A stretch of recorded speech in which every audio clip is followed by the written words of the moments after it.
안녕하십니까. 월드파마 뉴스입니다. 이상 지질 혈증을 확인하기 위한 검사 항목이 바로 콜레스테롤 검사인데요. 이 중 좋은 콜레스테롤인 HDL을 측정하는 방법을 달리해야 뇌졸중 또는 심근경색의 가능성을 더 정확하게 알 수 있다는 연구 결과가 발표됐습니다. 미국의 질병관리본부는 심장질환이 전체 사망자의 25%에 영향을 준 주요 사망 원인이라고 언급했습니다. 보통 좋은 콜레스테롤과 나쁜 콜레스테롤 농도 차이를 질병에 영향을 미치는 유의미한 수치로 판단하는데요. 좋은 콜레스테롤은 고밀도 지단백인 HDL이고 말초의 콜레스테롤을 간으로 수송해서 대사하는 역할을 하며 나쁜 콜레스테롤은 저밀도 지단백인 LDL로 간에서 합성된 콜레스테롤을 말초로 수송하는 역할을 합니다. 따라서 LDL은 심혈관계의 주범으로 여겨지고 있습니다.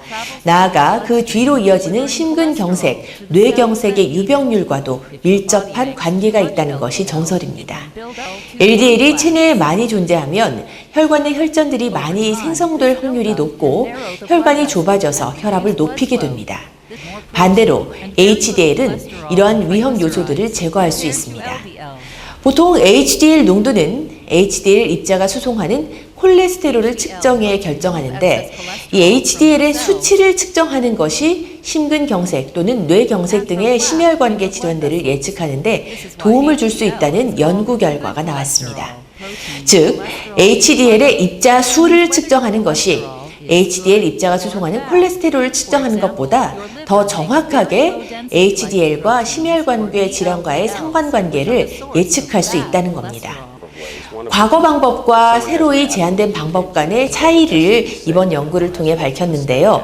피험자는 총 15,784명이었으며 이 중 54%가 남성, 22%가 흑인이었습니다. 평균 나이는 56세였습니다.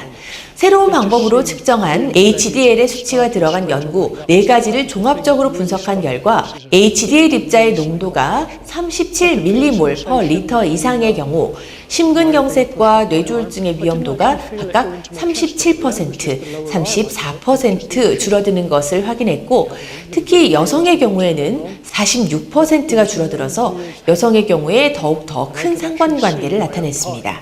하지만 이전에 HDL을 수송하는 콜레스테롤을 측정하는 방법의 경우에는 뇌경색의 유병률과의 상관관계가 떨어지는 것으로 확인됐습니다.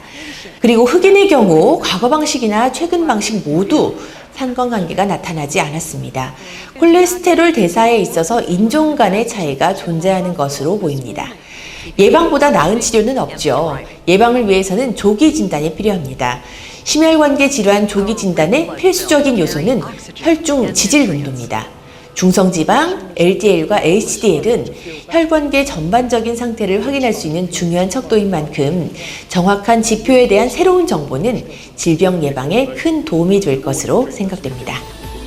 지금까지 월드파마 뉴스였습니다.